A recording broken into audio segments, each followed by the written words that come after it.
প্রিয় শিক্ষার্থীবৃন্দ, আজকের আমাদের আলোচনা রাসায়নিক বিক্রিয়ার সাম্যাবস্থা। রসায়ন প্রথম পত্রের চতুর্থ অধ্যায়।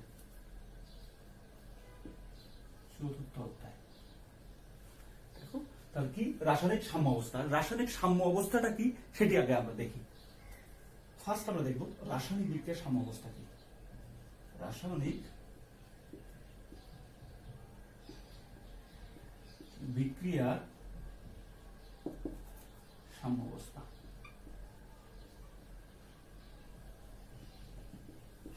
খুবই সহজ একটি কনসেপ্ট, শুধু বুঝবেন যে কোন বিক্রিয়ায়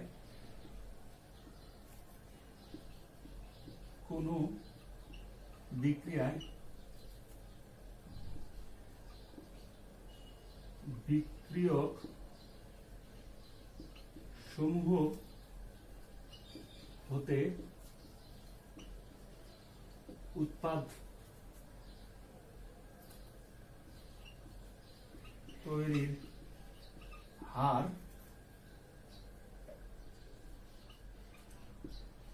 এবং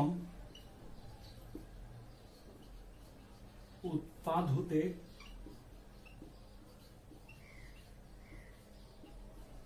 বিক্রিয়ক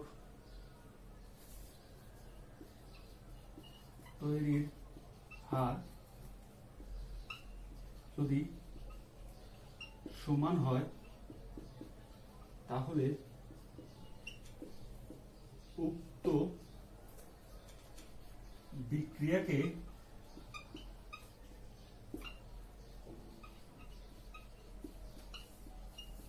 রাসায়নিক বিক্রিয়ার সাম্যাবস্থা বলে। তাহলে একটু দেখবেন যে বিক্রিয়ক সমূহ হতে উৎপাদ তৈরির হার এবং উৎপাদ থেকে বিক্রিয়ক তৈরির হার যদি সমান হয় তাহলে তাকে রাসায়নিক সাম্যাবস্থা বলে। আমি এক্সাম্পল দেবো, তার আগে আরেকটি জিনিস দেখবেন, আরেকটি সংজ্ঞা দেখবেন, এটা হচ্ছে রাসায়নিক সাম্যাবস্থা। দেখেন রাসায়নিক সাম্যাবস্থা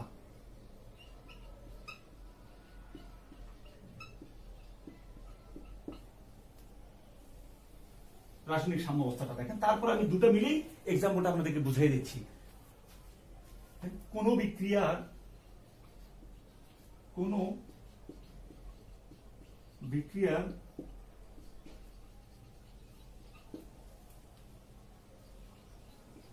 সম্মুখের বিক্রিয়ার হার, সম্মুখমুখী বিক্রিয়ার হার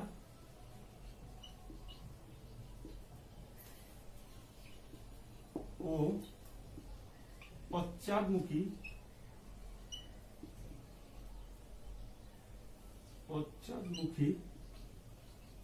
বিক্রিয়ার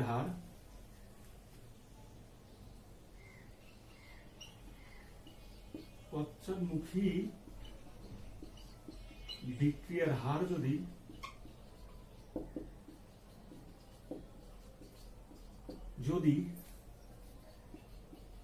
সমান হয় তাহলে উক্ত বিক্রিয়াকে রাসায়নিক সাম্যাবস্থা বলে। রাসায়নিক সাম্যাবস্থা বলে।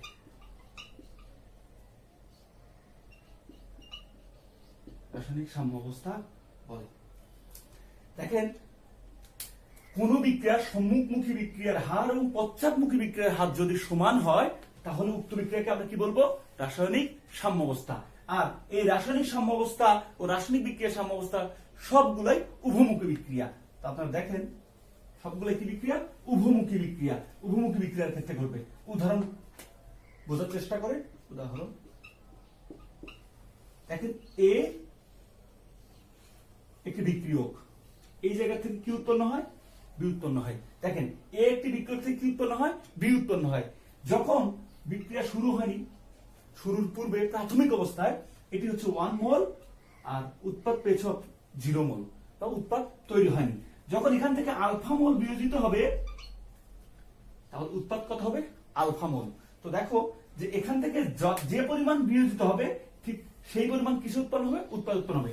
আর এইটাকে বলা হচ্ছে, এর থেকে যে বি তে যাচ্ছে এটাকে বলা হয় সম্মুখমুখী বিক্রিয়া, আর এই বি থেকে যে এ তে আসতেছে সেটাকে বলা হয় পশ্চাৎমুখী বিক্রিয়া। একটু বুঝবে যে দেখেন প্রথম অবস্থায় এর ঘনমাত্রা বেশি, তাহলে এই সময়টাকে যদি আমি 1 সেকেন্ড ধরি তাহলে এর ঘনমাত্রা বেশি, তাহলে সম্মুখমুখী বিক্রিয়ার কি হারটা বেশি। আর যেহেতু এই সময়ে বি এর ঘনমাত্রা কম, পশ্চাৎমুখী বিক্রিয়ারও হার আছে কিন্তু সেটি খুবই নগণ্য, খুবই নগণ্য। তাহলে আলফার মান যদি আমি মনে করি, আলফার মান হচ্ছে 0.25, তাহলে এখানে বি এর মান হবে কত? 0.25। দেখেন এর থেকে যদি 0.25 বিয়োজিত হয় তাহলে বি তে কতটুকু আসে? 0.25 মোল পাওয়া যায়। দেখেন বি এর ঘনমাত্রা হয় 0.25, তা এই একের তুলনায় বা এখানে 0.75 এর তুলনায় এর যে অবশিষ্ট 0.75 এর তুলনায় এটি খুব নগণ্য হওয়ার কারণে তো এখান থেকে যে পশ্চাৎমুখী বিক্রিয়াটা সেটা কি হবে? কম হবে। কারণ দেখেন এই এর ঘনমাত্রাটা বেশি, তাই সম্মুখমুখী বিক্রিয়ার গতিটা কি বেশি। আবার দেখেন যখন এই 1 থেকে t = 2 সেকেন্ড, 1 থেকে 0.5 মোল বিয়োজিত হলো, তো দেখেন এখানে তখন কত পাবো? 0.5 মোল বিয়োজিত। তাহলে দেখেন 0.5 মোল পাইলাম আমরা বি এর ঘনমাত্রা। তো এখান থেকে যখন সম্মুখমুখী বিক্রিয়াটা বাড়তেছে, দেখেন যে পরিমাণ এটা এখান থেকে ভেঙে যাচ্ছে, এখানে সেই পরিমাণ কি পাওয়া যাচ্ছে? উৎপাদ হিসেবে পাওয়া যাচ্ছে। তো এখন দেখবেন এর তুলনায় এর পশ্চাৎমুখী বিক্রিয়ার হারটা কি হবে? বেশি হবে। কেন বেশি হবে? কারণ বি এর ঘনমাত্রা কি হয়ে গেছে? বেড়ে গেছে। তাহলে দেখেন যে একটি পর্যায়ে আবার দেখেন যদি এখান থেকে আমি ধরি 1.7 মোল বিয়োজিত হচ্ছে, তাহলে এখানে আমরা কি পাবো? 7 মোল পাবো। এবার দেখেন এই অবস্থায় এখানে আমাদের কত আছে? বাদ দিলে 0.3, আর এখানে কত? 7। তাহলে দেখেন এর ঘনমাত্রা বেশি, তাহলে এই জায়গা থেকে আবার ভেঙে পুনরায় এর দিকে কি আসবে? এ তৈরি হবে। কারণ কি? এর ঘনমাত্রাটা কি হয়ে গেছে? বেশি হয়ে গেছে। কার তুলনায়? এর তুলনায়। তাহলে এর ঘনমাত্রা যখন বেশি হয়ে গেছে তাহলে এর সম্মুখমুখী বিক্রিয়ার হারটা কি হয়ে গেল? কমে গেল। আর পক্ষান্তরে পশ্চাৎমুখী বিক্রিয়ার হারটা কি হয়ে গেল? বেড়ে গেল। আমি আবার বুঝাই, দেখেন যখন প্রথম অবস্থায় বলছিলাম এটি ছিল 1 মোল, তাহলে তার সম্মুখমুখী বিক্রিয়া কি ছিল? যখন ইনিশিয়াল স্টেপ প্রাথমিক অবস্থায় 0, যখন বিক্রিয়াটা শুরু হয়ে গেল, শুরু হয়ে যাওয়ার পরে যদি এখান থেকে 0.25 মোল বিয়োজিত হয় তাহলে এখানে উৎপাদ হয় 0.25। তাহলে এর পরিমাণ অপেক্ষা এর পরিমাণটা খুব নগণ্য, তাই সম্মুখমুখী বিক্রিয়ার হারটা বেশি আর পশ্চাৎমুখী বিক্রিয়ার হারটা কি? কম। আবার এখান থেকে যদি 0.5 বিয়োজিত হয় তাহলে এখানে আমরা কি পাই? 0.5। এবার দেখেন যে এর মানটা কত আসে? 0.5, আর থাকে কত? 0.5। আর তাহলে সম্মুখমুখী বিক্রিয়ার হার যেমন ঠিক পশ্চাৎ থেকে পশ্চাৎ থেকে সম্মুখের যে তার হারটাও কি হবে? পূর্বের তুলনায় কি হবে? বেশি। আবার এখান থেকে যদি দেখেন 0.7 মোল সর্বোচ্চ বিয়োজিত হয়, এ যদি 0.7 মোল বিয়োজিত হয় তাহলে বি থেকে কত? 0.7। তাহলে এখানে কি বোঝা যাচ্ছে যে এই জায়গাতে বাকি থাকতেছে কত? 0.3। সম্মুখমুখী বিক্রিয়ার চেয়ে পশ্চাৎমুখী বিক্রিয়কটা যে দেখো এটার চেয়ে এর ঘনমাত্রা কি হয়ে গেছে? বেশি হয়ে গেছে। তাহলে ঘনমাত্রা যখন বেশি হয়ে গেছে তাহলে এর পশ্চাৎমুখী বিক্রিয়ার হার কি হয়ে যাবে? বেশি হয়ে যাবে, বেশি হয়ে যাবে। কারণ কি? দেখেন আমি বলেছি যার ঘনমাত্রা বেশি থাকে তার কি সেই মুখী বেগটা বাড়ে। এর ঘনমাত্রা যখন বেশি, সম্মুখমুখী বিক্রিয়ার বেগ কি বেশি। আর এর ঘনমাত্রাটা যখন বেশি হবে তাহলে পশ্চাৎমুখী বিক্রিয়ার বেগ কি হয়ে যাবে? বেশি হবে। কিন্তু সম্মুখমুখী বিক্রিয়ার বেগও থাকবে কিন্তু কম। তাহলে যে অবস্থায় সম্মুখমুখী বিক্রিয়ার বেগ এবং পশ্চাৎমুখী বিক্রিয়ার বেগ কি হবে? সমান হবে, সেই অবস্থাটাকে আমরা কি বলবো? সমান মানে একেবারে ইকুয়াল নয়, যে কি এখান থেকে যে হারে বি উৎপন্ন হবে ঠিক এখান থেকে সেই হারে কি উৎপন্ন হবে? এ উৎপন্ন হবে। এটাই দেখেন যে এখানে আমি কি 0.7 থেকে 0.3 থেকে দেখেন 3 আছে এ এর, আর 0.7 হচ্ছে কি? 7 হচ্ছে বি এর। এ হচ্ছে 0.3, এর ঘনমাত্রা আছে 0.3, আর বি হচ্ছে কত? 0.7। তাহলে এখান থেকে যে হারে বি উৎপন্ন হচ্ছে, বি থেকে যদি সেই হারে এ উৎপন্ন হয় তাহলে তাকে আমি কি বলবো? রাসায়নিক সাম্যাবস্থা। তো এটা আরেকভাবে দেখেন, একটু অন্যভাবে দেখাচ্ছি, এটা একটু মনোযোগ রাখেন যে এ ছিল 0.3, বি হচ্ছে 0.7। দেখেন এই বি ভেঙে যদি কি তৈরি হয়?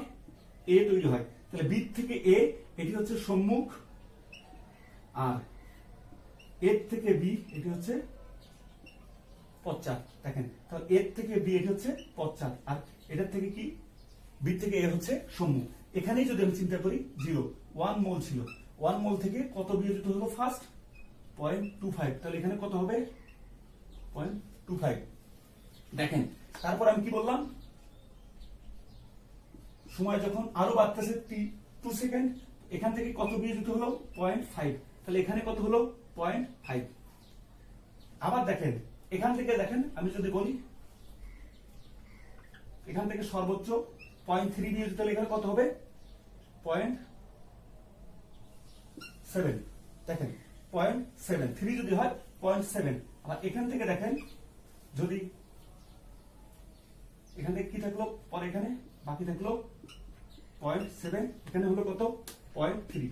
দেখেন সর্বোচ্চ বি সর্বোচ্চ কতটুকু বিয়োজিত হয়েছিল 0.7, আর এ কতটুকু বাকি ছিল 3। তাহলে দেখেন এই অবস্থায় সর্বোচ্চ বি বিয়োজিত হবে কত 0.3, আর এ সর্বোচ্চ পাওয়া যাবে কত, দেখেন সর্বোচ্চ কত পাওয়া যাবে 0.3। তাহলে এই পয়েন্টটাতে দেখেন, এই পয়েন্টটাতে এ এর মান সামনের বিক্রিয়াতে দেখেছিলাম বি কতটুকু ছিল 0.7, আর এ কতটুকু ছিল 0.3। এই বিক্রিয়াটাতেও দেখেন সর্বোচ্চ 0.3 মোল বি বিয়োজিত হবে, তখন এ হবে 3। তাহলে যে অবস্থানে দেখেন ওই বিক্রিয়ার ক্ষেত্রেও দেখেছিলাম, মানে একটি বিক্রিয়ার যখন সম্মুখ এবং পশ্চাতের ক্ষেত্রে দেখেছিলাম এ সর্বোচ্চ থাকে 0.7 মোল, 0.3 মোল ভেঙে যাওয়ার পরে, আর এ সর্বোচ্চ থাকে কত 0.3 মোল, 3 মোল। এই হচ্ছে যে পজিশনে তাদের সম্মুখমুখী এবং পশ্চাৎমুখী বিক্রিয়ার গতিবেগ কি সমান, মানে এখান থেকে যে হারে এটা তৈরি হবে এটার থেকে ঠিক সেই হারে এটা তৈরি হবে। যা বলতেছিলাম যে এটার থেকে যে হারে বি তৈরি হবে এ তৈরি হবে, ঠিক এর থেকে সেই হারে কি তৈরি হবে বি তৈরি হবে। একটা এক্সাম্পল দিয়ে বোঝানোর চেষ্টা করি। দেখেন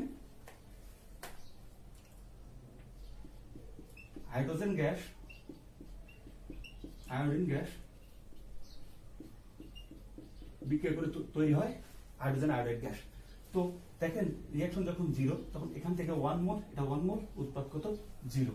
আবার রিঅ্যাকশন যখন শুরু হয়ে গেল এখান থেকে একটা নির্দিষ্ট বিয়োজিত হলো, ঠিক এখান থেকেও ঠিক ওই নির্দিষ্ট পরিমাণে বিয়োজিত হলো, হওয়ার পরে সেটা কি হয়ে গেল বলেন তো, তাহলে 2 আলফা হয়ে গেল। তো 2 আলফা, এখান থেকে আলফা বিয়োজিত হচ্ছে, এখান থেকে আলফা বিয়োজিত হচ্ছে, তাহলে এখানে কি পরিমাণ পাওয়া যাচ্ছে 2 আলফা। কি ঘনমাত্রা পাওয়া যাচ্ছে 2 আলফা। এখন বোঝেন যে এখান থেকে যদি এই জায়গা থেকে যদি 80% বা 0.8 মোল 80% হাইড্রোজেন এবং 80% আয়োডাইড বিক্রিয়া করে, তাহলে আমরা হাইড্রোজেন আয়োডাইড পাচ্ছি কত পার্সেন্ট 80%। আর এসব বাকি আছে কত, তো দেখেন এটা 100% এর মধ্যে চিন্তা করেন, 100% এর মধ্যে চিন্তা করেন, তাহলে হাইড্রোজেন গ্যাস বাকি আছে 20%, আয়োডিন গ্যাস বাকি আছে কত 20%। তো দেখেন যে কি এই 100% এর মধ্যে 80% হাইড্রোজেন এবং 80% আয়োডিন বিক্রিয়া করে 80% হাইড্রোজেন আয়োডাইড তৈরি করতেছে। তো এই পজিশনে সম্মুখমুখী দেখেন, সম্মুখমুখী বিক্রিয়াটা দেখেন 80% করে বিয়োজিত হয়ে কি হচ্ছে 80% হাইড্রোজেন আয়োডাইড তৈরি হচ্ছে। ঠিক এবার দেখেন এটা যে ভেঙে যাচ্ছে, এটা ভেঙে কতটুকু পাওয়া যাবে, তখন এই অংশটা যদি আবার ভেঙে যায়, সম্মুখমুখ যখন রিঅ্যাকশন করলো এখান থেকে 80% বিয়োজিত হয়েছে, এখান থেকে 80, তাহলে আমরা উৎপাদ পেয়েছি কত 80। এবার যখন তৈরি হয়ে গেছে হাইড্রোজেন আয়োডাইড, এই হাইড্রোজেন আয়োডাইড আবার ভেঙে কি করবে, হাইড্রোজেন আয়োডাইড ভেঙে 20% হাইড্রোজেন এবং 20% আয়োডিন এবং 20% কি তৈরি করবে হাইড্রোজেন তৈরি করবে। সো সেটা একটু দেখেন যে কত ছিল, হাইড্রোজেন ছিল 20, আয়োডিন ছিল 20, আর হাইড্রোজেন আয়োডাইড ছিল কত 80%। তো রিঅ্যাকশনটা জাস্ট উল্টো করে একটু লিখে দিচ্ছি। এই অবস্থায় গেলে তারা কি হবে, সাম্য অবস্থায় পৌঁছে যাবে, মানে বিক্রিয়া সারা জীবন চলবে। হ্যাঁ, মনে হবে বিক্রিয়াটি স্থির, কিন্তু বিক্রিয়াটি ওই অবস্থায় সারা জীবন চলবে। দেখেন যদি আমি 2H কে নেই, এখান থেকে কি তৈরি হয় H2 গ্যাস, গ্যাস, আবার এটা থেকে কি তৈরি হয় HI। তো কি বলেছিলাম যে এই হাইড্রোজেন এখান থেকে T = 0, মানে 2 মোল 0 0। আবার কি বললাম যে যদি রিঅ্যাকশনটা শুরু হলো, মনে করেন এখান থেকে রিঅ্যাকশনটা শুরু হওয়া মাত্র যে সম্পূর্ণ বিয়োজিত হবে তা না, মানে একটা নির্দিষ্ট সময় T = 2 নির্দিষ্ট সময়, এখান থেকে 100% থেকে যদি কত পার্সেন্ট বিয়োজিত হবে 20% বিয়োজিত হয়। এই 20% বিয়োজিত হলে এখানে আমরা কত পাবো 20% হাইড্রোজেন গ্যাস পাবো, ঠিক 20% আয়োডিন গ্যাস পাবো। এখানে তাহলে অবশিষ্ট থাকলো কত 80%। তাহলে দেখেন এর বেশি আর ভাঙবে না। তাহলে এই অবস্থাটাকেই বলা হয় সাম্য অবস্থা। যদি এই জায়গা থেকেও ঠিক এটা 80% পাওয়া যায়, আবার এটা ভাঙার পরেও যদি এটা 20% পাওয়া যায়, তাহলে দেখেন ওই সময় কি ছিল, হাইড্রোজেন এবং আয়োডিন এদের ছিল, এটা 20% ছিল, এটাও 20% ছিল, আর এই সেই পেয়েছিলাম কত, 80%। তাহলে